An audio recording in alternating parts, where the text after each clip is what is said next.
Good morning, Grade 1 Mariones. Ayan. Nasa second day na tayo ng ating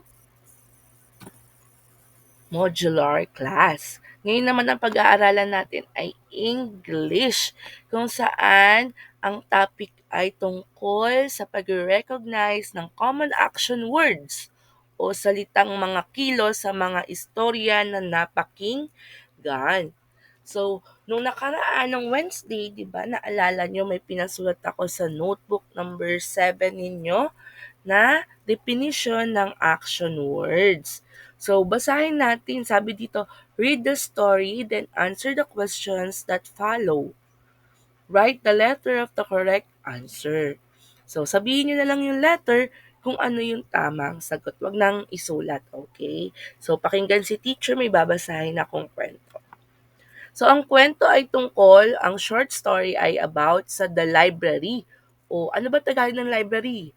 Silid Aklatan. Pinag-aralan natin yan sa AP. Sabi dito, I have a brother. His name is John. We like to read books. We read books in library.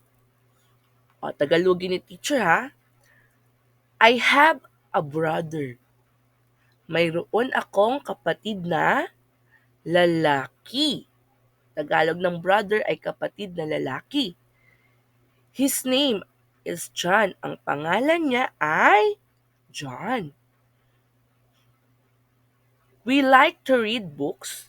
Hilig namin ang magbasa ng, ano ba ang books? Libro. We read books in the library. Kami ay nagbabasa. Read. Tagalog ng read ay nagbabasa ng libro sa silid aklatan. At sagutin natin ito. What is my brother's name? So, tinatanong kung ano ang pangalan ng kapatid niyang lalaki. A. Bill. B. John. C. Tony. Ang sagot ay B. Next, what do we like to do? Ano daw ang hilig nilang gawin? A. Sleep a lot. B. Go swimming. C. Read books. Ang sagot ay C. Tama ka. Read books. Where do we like to read books? Saan nila gusto magbasa ng libro? A. In the class. B. At the library. C. In the house. B. At the library. Okay, try din natin itong tignan yung isa pang example ng kwento kung saan may mga action word. So, pupunan natin yon. Sabi dito, hi, lakihan natin. Ay, pala nalalakihan. Hi, I am Leo. I am 6 years old. I want to share the things that I can do. So, andito yung pagpipilian sa gilid. Ayan.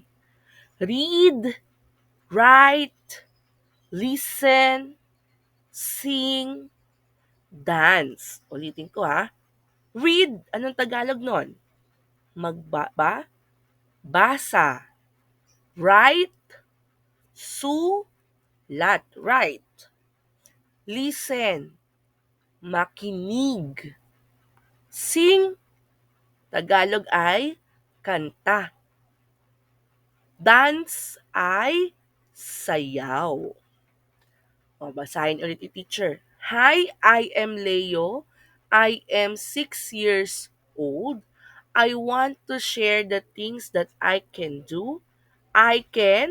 Number 1, anong pinapakita dito sa my picture?